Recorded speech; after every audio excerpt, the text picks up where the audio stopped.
Ever wondered how your favorite pastime survived its most perilous moment? Join us as we embark on a thrilling journey through the events of the video game crash of 1983, from the flood of lackluster titles to uncovering the shocking truths behind market saturation and the lack of quality control that threatened to bring the industry to its knees. But first, here's a brief description on what the video game crash of 1983 even is.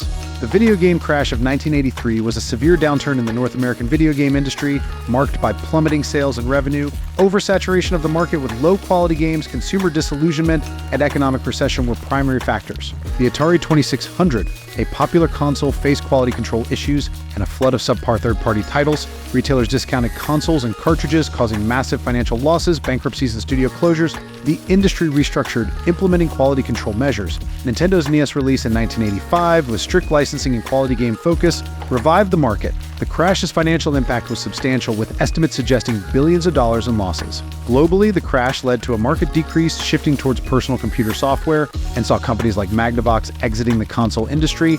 And that's the end of the description, so let us get back into the video. What if the gaming industry never crashed? In this alternate timeline, the 80s ushered in a golden era of gaming that never waned.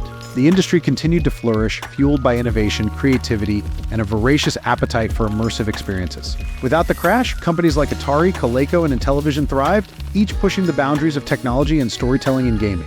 Atari, once the titan of the gaming world, continued to dominate with its groundbreaking releases. Imagine a world where the Atari 5200 wasn't overshadowed by its predecessor's failure, but instead it became a household name, setting the standard for home gaming consoles. Titles like Pac-Man Space Invaders and Asteroids retained their iconic status, evolving alongside advancements in graphics and gameplay mechanics. Meanwhile, Nintendo's ascent to gaming royalty wasn't delayed by the crash. The Nintendo Entertainment System NES still emerged, but rather than rescuing the industry from oblivion, it soared to even greater heights. Super Mario Bros. The Legend of Zelda and Metroid captured the imaginations of millions, becoming timeless classics that defined a generation of gamers. Without the crash, the gaming landscape diversified even further. Indie developers flourished, unencumbered by the fear of another industry-wide collapse. Their creativity knew no bounds, giving rise to a plethora of unique and experimental titles. From quirky platformers to immersive RPGs, the gaming scene became a melting pot of innovation and expression. The arcade culture thrived as well, with dimly lit arcades serving as meccas for gamers of all ages.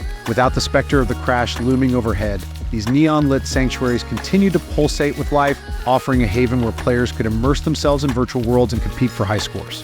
As technology advanced, so too did the gaming experience. 16-bit consoles emerged, ushering in an era of unprecedented graphical fidelity and complex storytelling. Sega's Genesis and Nintendo's Super Nintendo Entertainment System is engaged in a fierce rivalry, pushing each other to new heights of innovation. From Sonic the Hedgehog's lightning-fast adventures to the epic journeys of Final Fantasy and Chrono Trigger, the 90s became a renaissance of gaming excellence. But the impact of a gaming industry untouched by crisis extends beyond entertainment. The cultural significance of video games soared to new heights, transcending generational boundaries.